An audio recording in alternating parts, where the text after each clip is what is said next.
A very good morning and welcome to our lesson today. The last time we looked at laws of friction and we left at a point where we singled them out. Just to recap, I will give you the laws again. Number one, we said that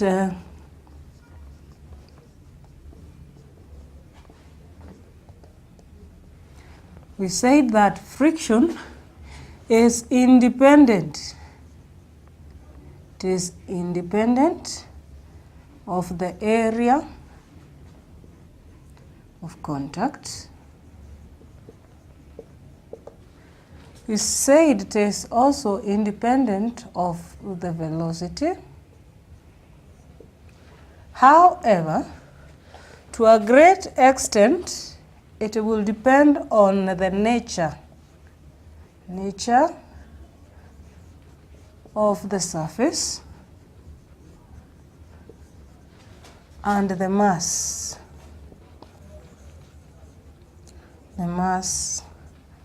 of the object. Mass of the object and the nature. We also pointed out that the coefficient of static friction is always greater than that of kinetic friction.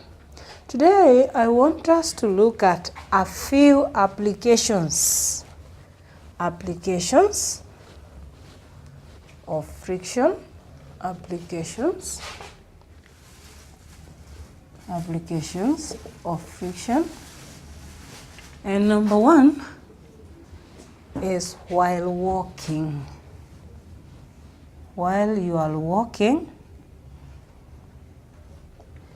you will need some level of friction, and that is why you are advised that your shoes should not be that smooth to ensure that you have some balance while walking, because that particular friction is actually necessary.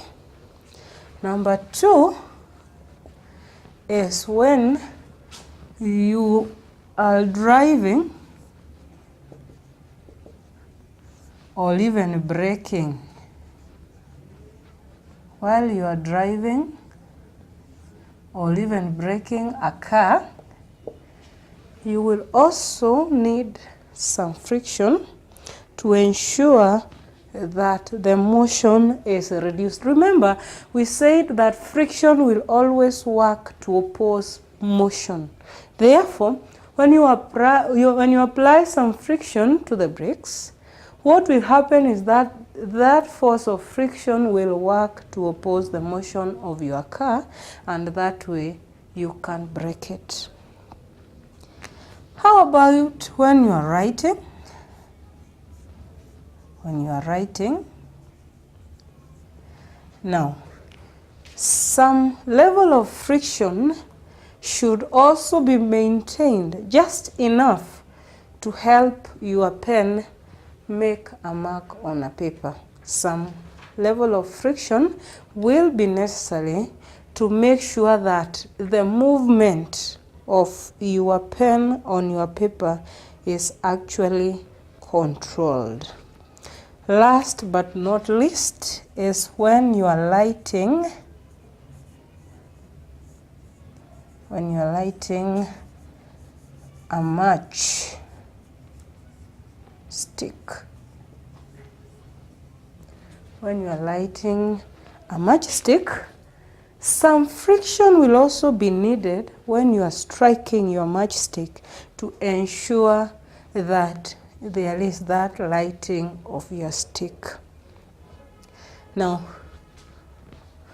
the fact that we have come up with these applications of friction does not mean that there are no shortcomings that are related to friction. So, in our working or in our interaction with forces, what are some of the negative effects that are brought about by friction? what are some of the negative effects that will result from friction in the course of your interaction with forces. Problems of friction. And the problem number one is that friction can cause what we call wear and tear. Some parts of your machine, sometimes your book could get torn. Sometimes your shoes will be worn out as a result of this friction that we are applying while walking.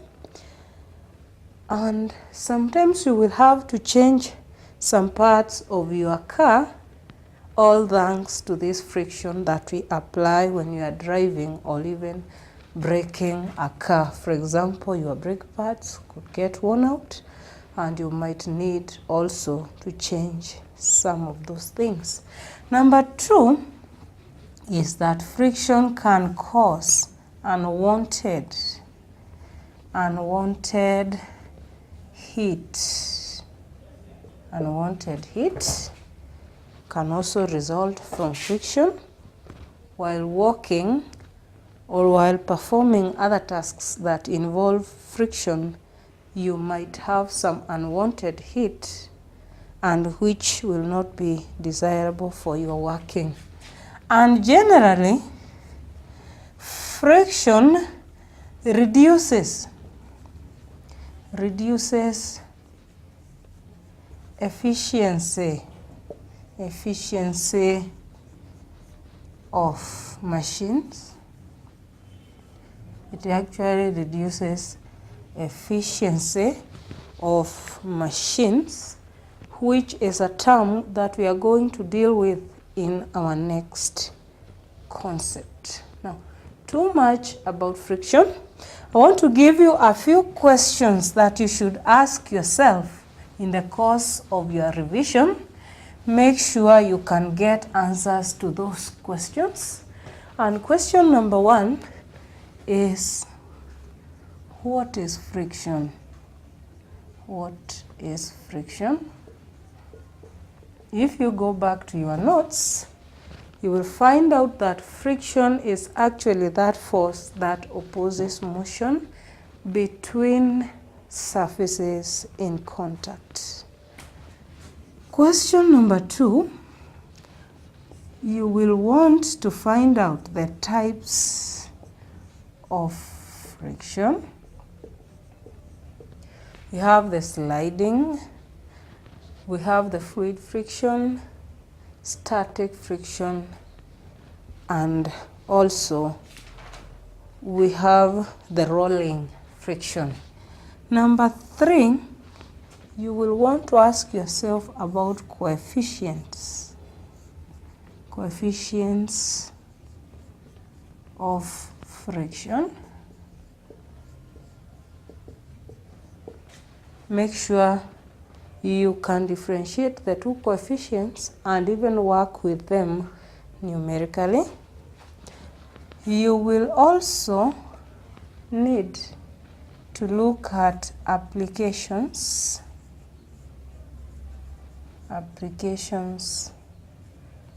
of friction. Applications of friction. Problems of friction is also another aspect that you should consider. And finally, you could look at laws of friction. Laws of friction. So in the course of your revision, make sure that you can come up with all these aspects of friction and you will be good to go. Now, too much about friction. Let us shift our attention to something a bit different. from friction. And this will be our last aspect on forces. I want us to look at work. Work, power, energy. Work, power, energy, and machines.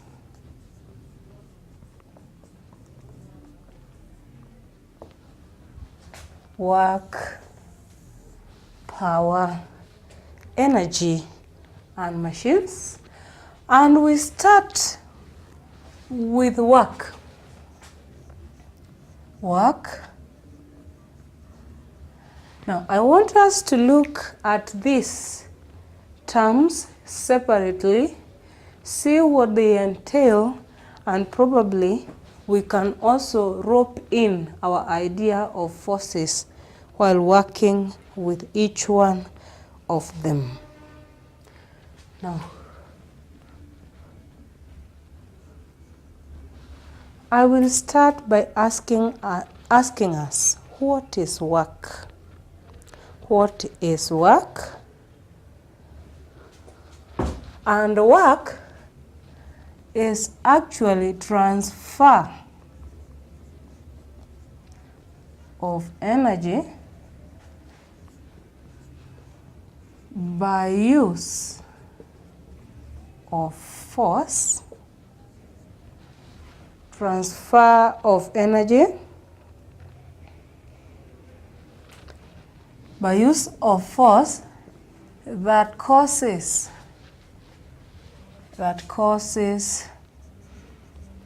an object to move in the direction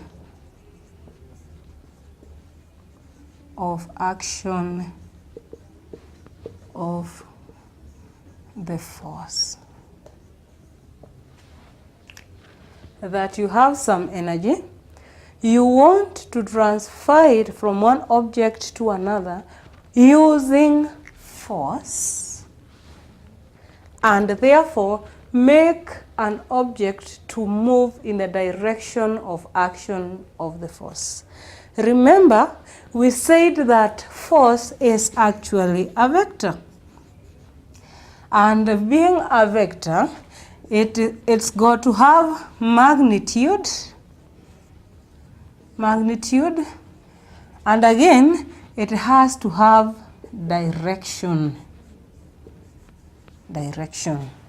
Now, when you want to perform some task, what we are calling work, you will have to transfer some energy in form of a force from one object to the other, and making an object to move in the direction, not just any other direction, but the direction of action of the force. That is to mean, it is not every time that you apply a force on an object that you are going to claim you have done some work.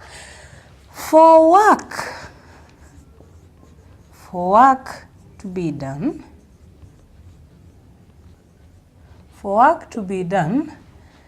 now,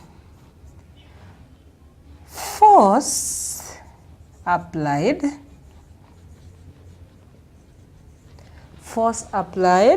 has to produce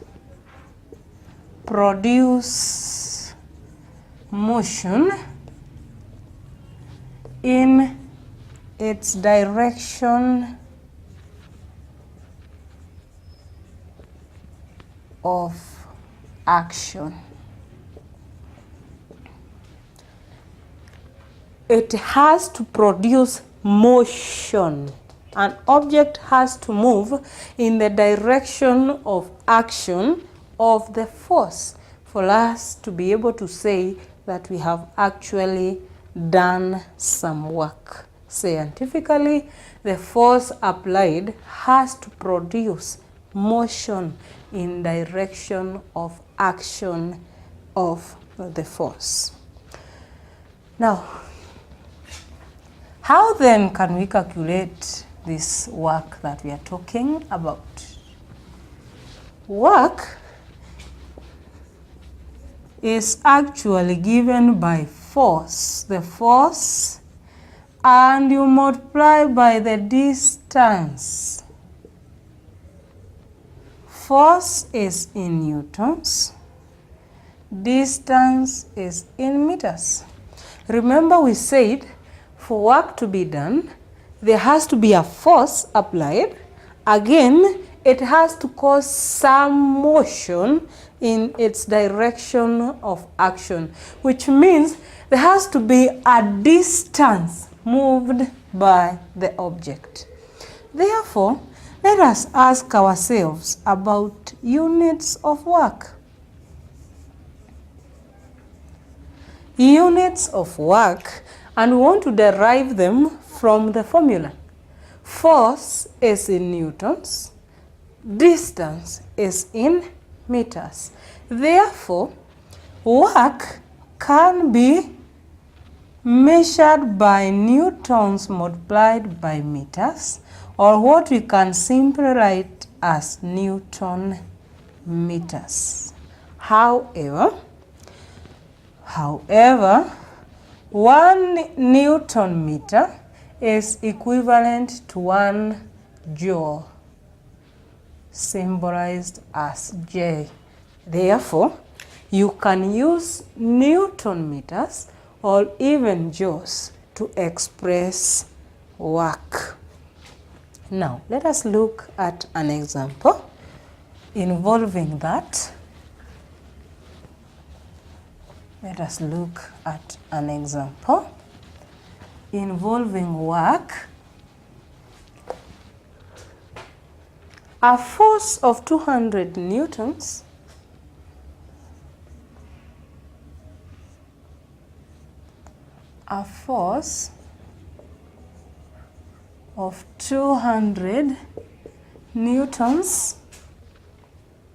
moves a crate of soda through a distance of 25 meters. Moves a crate of soda through a distance of 25 meters. Calculate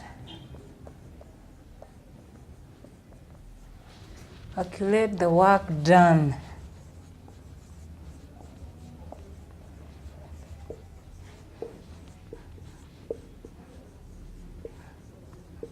By the force. That a force of 200 newtons moves a crate of soda through a distance of 25 meters. Now, our question asks us or requires us to get the work done by the force. Ask yourself, what is the condition that has to be met for us to claim that actually work has been done? We say that there has to be a force which should produce some motion, and our force here is moving a crate of soda through a distance of 25 meters. Therefore, has work been done? Yes. Therefore, how much work have we done using the force? We go to the solution.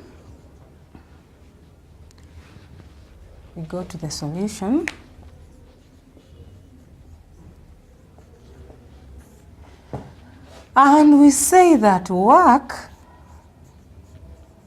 is force multiplied by distance. Force times distance. Our force we have been given as 200 newtons. Our distance is 25 meters. So what is the work? Work therefore will be 200 newtons multiplied by 25 meters, and that will amount to 5,000 joules.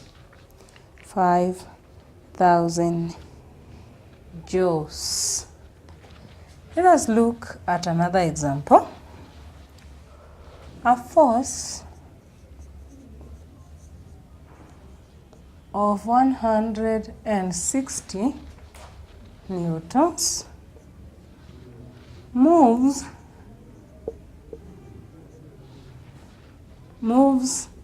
a piece of wood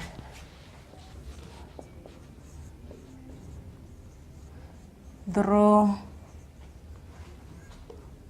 10 meters.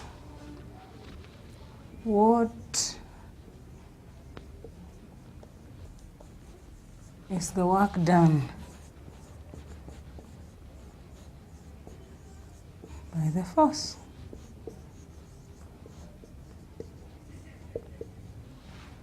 What is the work done by the force? Question number one that you should ask yourself: do we have a force in this case? Yes, we have a force. Now, does it have an effect of causing motion on the object on which it is applied? We have been told it moves a piece of wood through 10 meters. Therefore, motion has been caused. So we are justified to get the work done. So we proceed to the solution. We get our force. Our force is 160 newtons. Distance is 10 meters, but work is given by force times distance. Therefore, we pick our force, which is 160 newtons, and we multiply this by 10 meters. So the work that has been done is 1,600 joules, or Newton meters, if you may. Now, how about power? What is power? That was work. Now, let us ask ourselves, what is this power that we are talking about? And power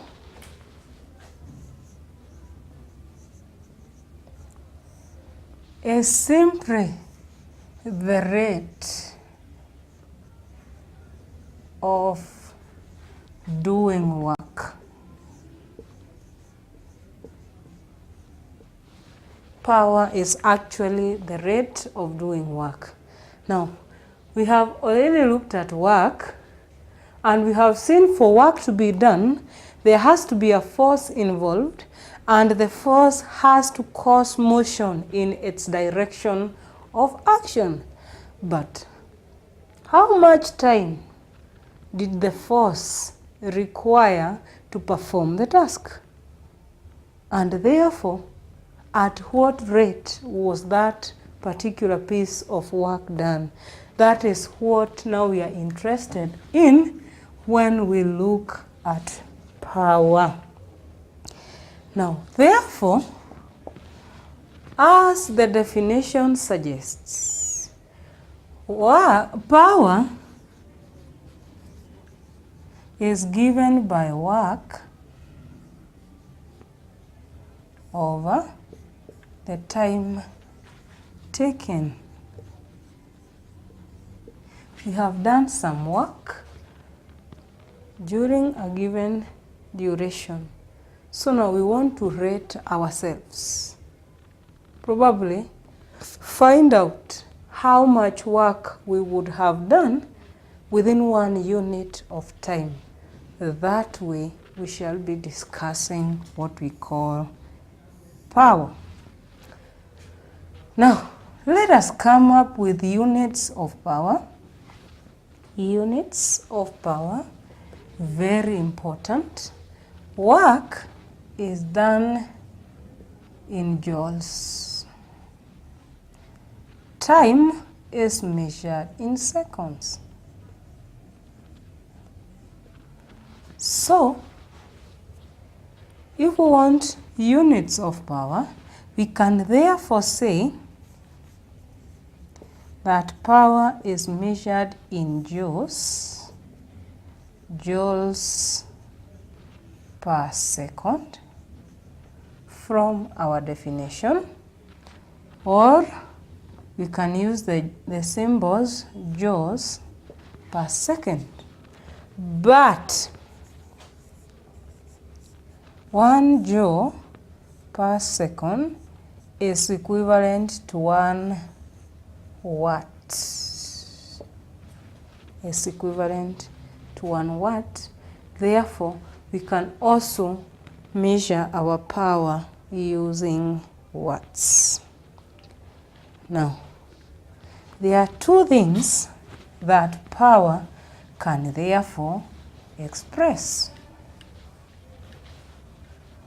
Having rated yourself,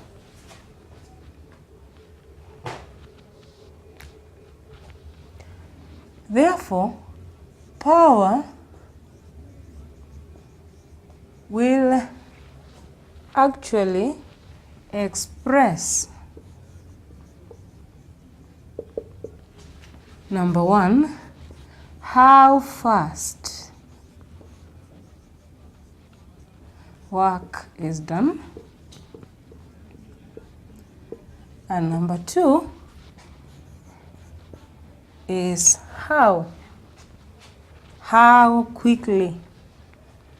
Number 2 is how quickly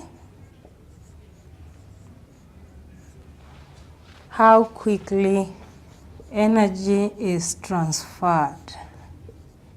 How quickly energy is transferred. How quickly energy is transferred. Let us look at some numeric examples involving power. Let us look at some numerical examples that will involve power.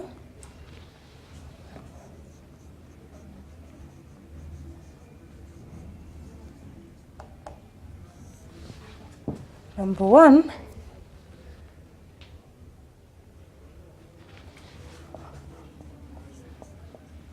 John and his friends. John and his friends apply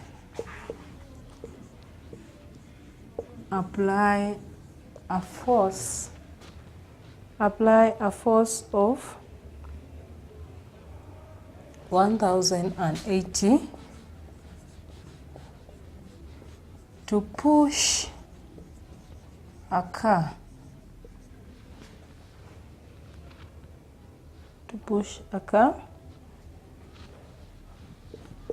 to the nearest filling station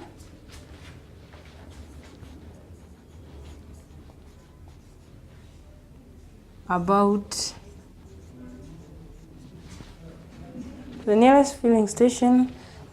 218 meters away. Determine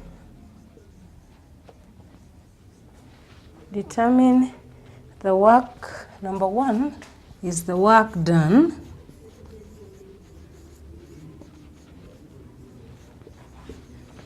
by the force, and B, if it took them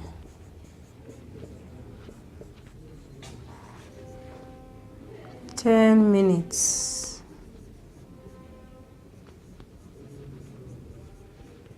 calculate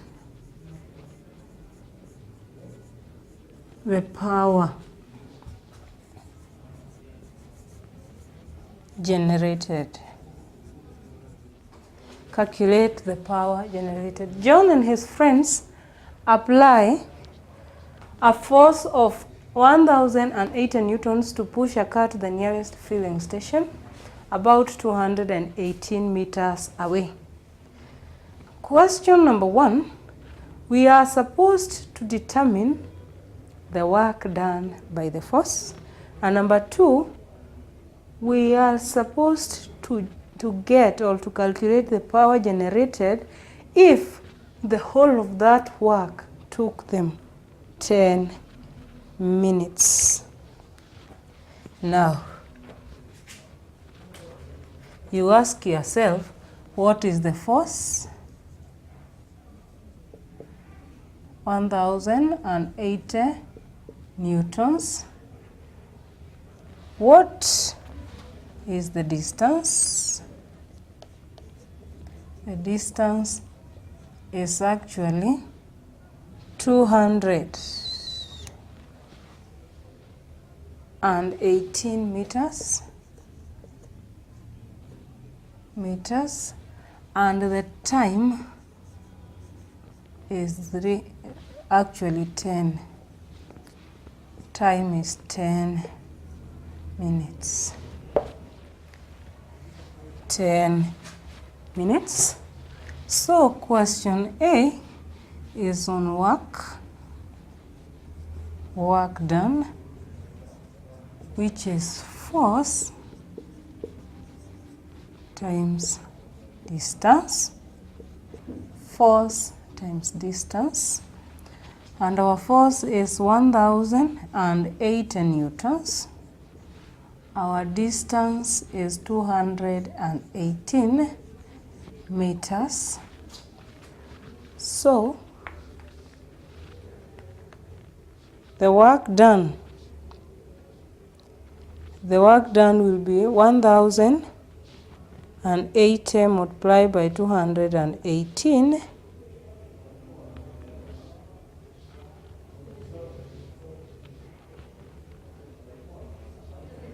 multiplied by 218, which will give you 235,440 joules. Now, part B is on power. Power is given by work over time. Remember, our time has been given in minutes, so you've got to change it to seconds by multiplying by 60 to make it 600 seconds. Therefore, power will be our 235,440 joules, and that one you divide by 600 seconds, which will yield 392.4 joules per second, or watts. Joules per second, or watts. Let us look at yet another example. Let us look at another example, example 2.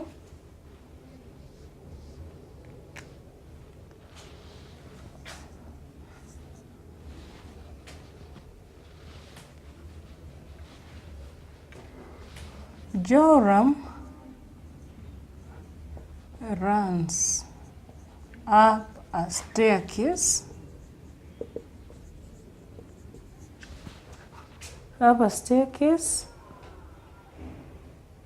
Elevating his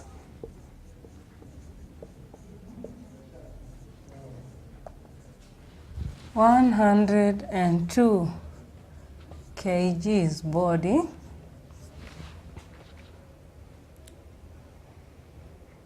through a vertical distance of through a vertical distance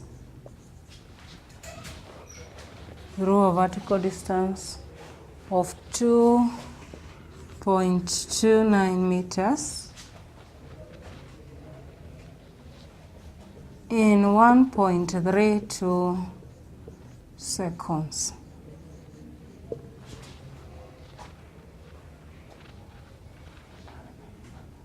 At a constant speed.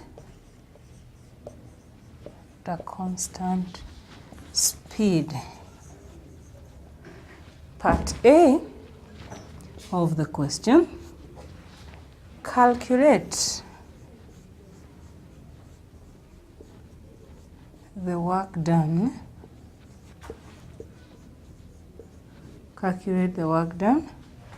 And part B of the question requires us to get the power generated. Joram runs up a staircase, elevating his 102 kgs body through a vertical distance of 2.29 meters in 1.32 seconds. And that one is at a constant speed. So question number 1, we ask ourselves, what is the work done?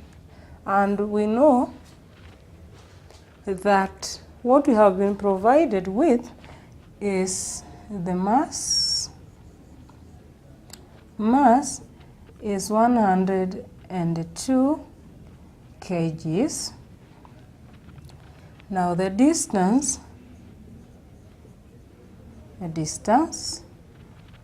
is 2.29 meters, and the time is 1.32 seconds. 1.32 seconds. So part A of our question is the work, and work is given by force times distance.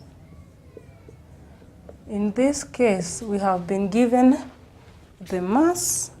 We convert it to force by multiplying by 10. That is the gravitational influence, and that one will give us 1,020 newtons. Now, work is going to be 1,020 newtons multiplied by our distance, which is 2.29 meters. Remember to indicate the units, they are very important. They give an idea on what you are talking about. And that is going to yield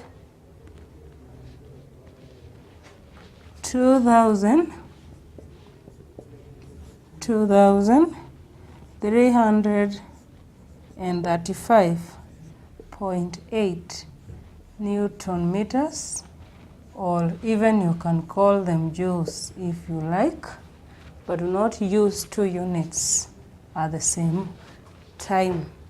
Now, number 2 is the power. And power is given by work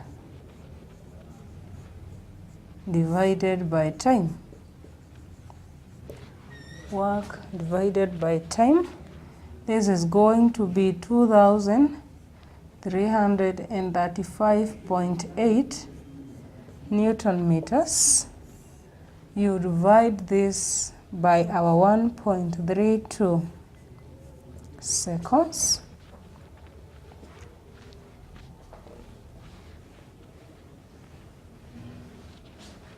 And this gives you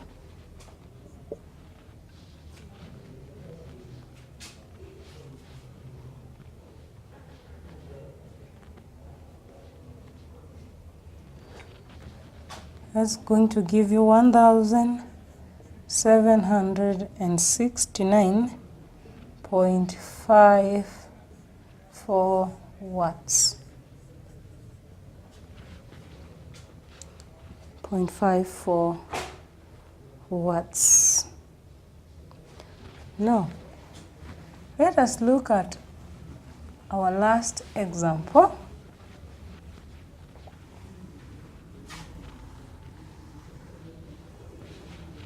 Let's look at our last example. Example number 3.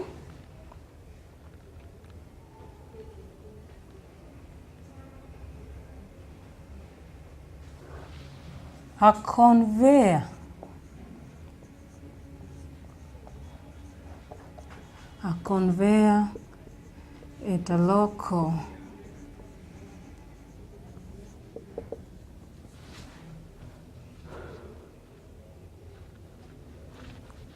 packaging plan utilizes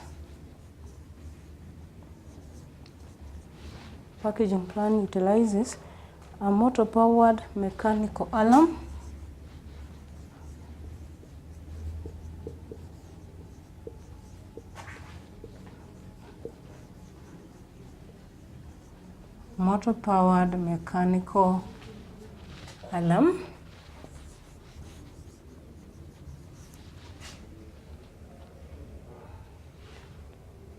to exert an average force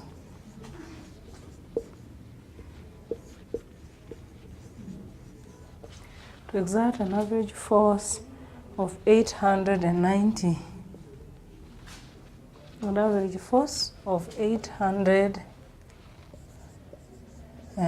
newtons, to push large crates through a distance of 12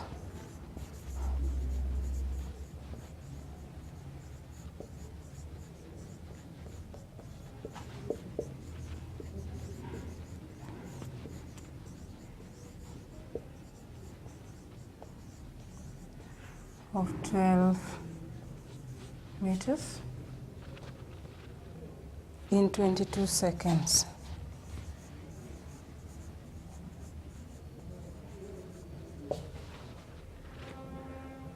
Determine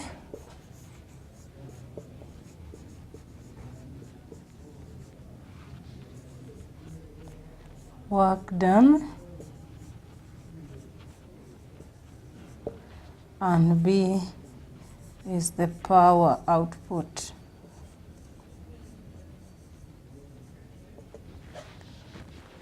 That a conveyor at a local packaging plant utilizes a motor-powered mechanical alarm to exert an average force of 890 newtons to push large crates through a distance of 12 meters in 22 seconds.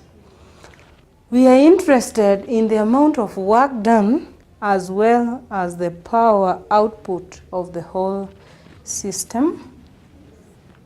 And again, we go back to our question. We ask ourselves,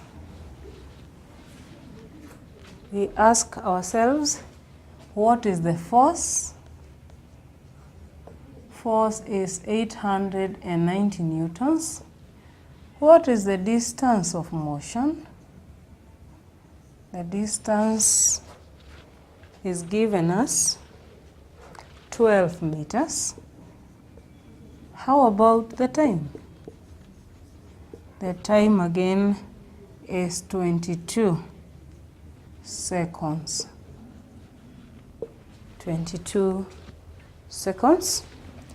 Now with that information, we embark on solving our question. We now solve our question. Part A, on work, we remember that work is force and the distance multiplied together. And force is 890 newtons. Our distance through which motion is experienced is 12 meters. Now, what is the work then that we do? 890 multiplied by 12, and the work done will be 10,680 joules. Now, how about the power? How about the power? Power is given by work divided by time, which is 10,680 joules. We divide by 22 seconds, and this one gives us 485.45 watts.